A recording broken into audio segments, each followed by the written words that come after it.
My name's Paul Isco.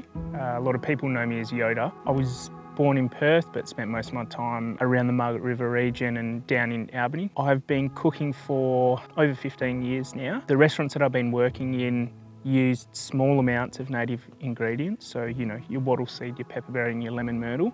But I was always curious, why aren't we using more of these ingredients? I knew that I wanted to solely focus on native Australian ingredients, and that's when, I guess, Fervor was born. These ingredients have been used for thousands of years. I think they're underrated. It's only been over the last few years, maybe 10 years, that we've really embraced those ingredients. Australia's extremely multicultural. We have all these incredible cuisines from around the world, yet it's kind of hard to find places that are focusing on the ingredients that are endemic to, Australia in our backyard. Some of the Noongar farmers that we've been working with are growing and diversifying, so it's really encouraging to see some of these ingredients are starting to be grown on a scale that can be used in restaurants.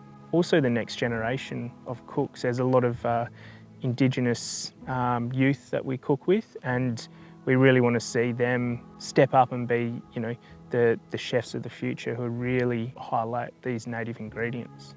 More and more farmers, for example, through the wheat belt, are looking at things like potentially quandong and wattle seed and some of these different grasses, which I think is a really smart way to go. And with the weather patterns going the way they are and more drought, it's something that we really need to consider.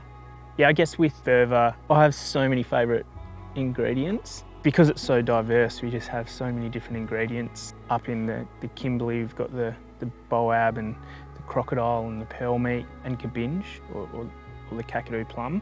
You come down this way and you've got things like the peppy, the bloodroot, the yilk and the kulyu tubers, or then out in the goldfields, the honey ants and quandong, sandalwood nut and the bush banana. Well, I believe that we should have more of these ingredients in our pantry. We might not be able to have all the fresh ones, but things like wattle seed, pepperberry, lemon myrtle, saltbush, samphire, you can keep all these ingredients dried, have them in your pantry and just use them in your everyday cooking. That's a great thing about growing your own food. We have a little veggie garden and also a herb garden as well, but all these different kind of herbs and plants that are so easy to grow at home, you can utilise in just, your everyday cooking. We're a travelling restaurant, so we get to learn about new ingredients in parts of the country, and there's so many places that I love returning to. Places like the Kimberley and Pilbara, they just blow people away. It's so diverse throughout Western Australia, so a lot of raw and rugged coast. It's a whole different world, as well as different ingredients and different languages and cultures as well. A really important thing for us at Fervor is spending time on country at each location we go to. So we get to learn about the ingredients, but meet new people and about the stories as well.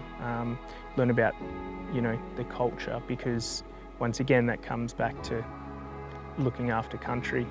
Since having a kid, my perspective has totally changed. I want him to be able to experience what we get to experience, which means, taking my little boy on cultural tours or with us to dinners, or even just outside to learn about nature and the importance of looking after it, and spending a lot of time with George and other traditional owners. That's a message that we hear over and over again. Look after country and country will look after you.